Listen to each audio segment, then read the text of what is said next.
I mean, you couldn't have been in that battle without the war rubbing off on you. Nobody wanted the war, and when we had to go into war, we wanted to get the damn thing over with. I grew up in that time. You had to march. You had no choice. I would say that there was some sort of grim determination that they would get through it. This might be my day. I says, I go there, maybe they'll kill me. He fired 6 torpedoes. Which one hit us, I don't know, but I could see all of that water and that flame going high in the air. You just don't realize how close you are to getting killed.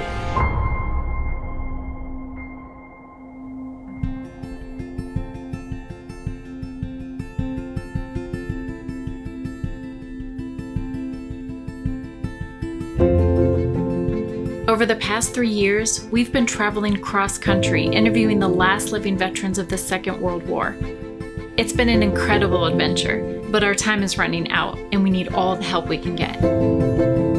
So 2020 was a rough year for everyone. Yeah, for us it was really tough to just kind of sit by and not really be able to do anything, knowing that all these veterans from the Second World War continue to pass away daily. In 2020, we were only able to do 1 interview road trip. I think we got 3 or 4 interviews on that weekend. And then COVID happened and everything came to a stop. Yeah, so by the end of the year, we started having conversations of how do we get back to interviewing and not only being more efficient, but getting as many veteran stories as possible in the short time that we have. So we came up with a plan. What if our family was to rent an RV and just do 2 or 3 weeks of a road trip and hit different regions of the United States? We have veterans that have reached out to us and families of veterans that have reached out to us from all over the country, and it's been a struggle all along to get to all of them. So not only are we kind of self-quarantining by living out of the RV, but we're also able to travel to individual veterans that we hadn't been able to get to before. Yeah, so prior to the RV trips, we would travel every other month and fly to a state with a cluster of veterans to get those stories,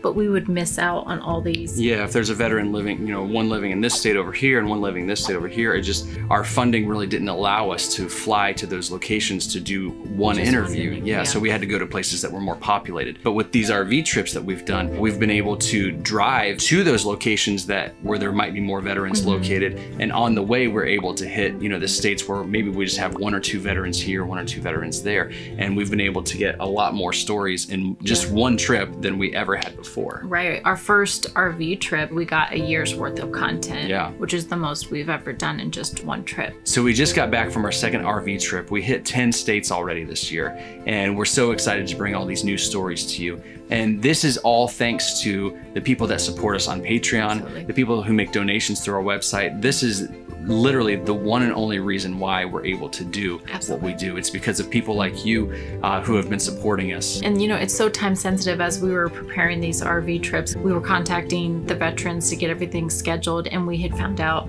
what it was like 7 or 9 of several of them had passed away already. Passed away just in 2020, and that reality of we really are losing these stories. But one of the veterans that we had reached out to that had passed away, we found out that his wife was still living, and they had actually met in France during the war. She grew up in France under German occupation, and they met when his unit came through and liberated her town. And we were able to get that story. And if you haven't seen the video yet, it's our most recent episode. You have to check it out. It's such an emotional story, but it really goes to show you that the war affected everybody, and her story really is amazing. So as you can see, we're not slowing down. We are committed to getting as many World War II veteran stories preserved as we can before our time is out. And even next year, we have a goal to be able to go overseas and get the stories of veterans from other countries as well. Yeah, as many stories as we have here in the US, we have just as many outside of the US, all over different countries. And we would love to travel, capture those stories, not only to archive them,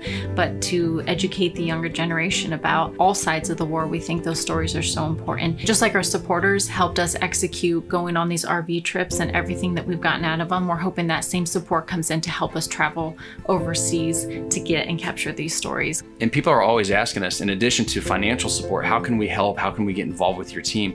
And we are looking to expand our team. And here's a few different areas we want to expand in. We're looking for people to help us develop our social media platforms. We need help with people who even want to conduct interviews of veterans in places that we we can't get to right now. And also we're looking for people to help us to actually do the edits for our videos, people who are passionate about editing, but also about telling a story. So we are thrilled with the direction that we're moving in, and we are so excited to bring this new content to you. Yeah, and again, thank you so much for your support, because like we said, it is the reason why we get to do what we're doing. So thank you so much. Thank and you. we'll have a new episode coming to you guys on July 2nd. So look for that, and we'll see you then.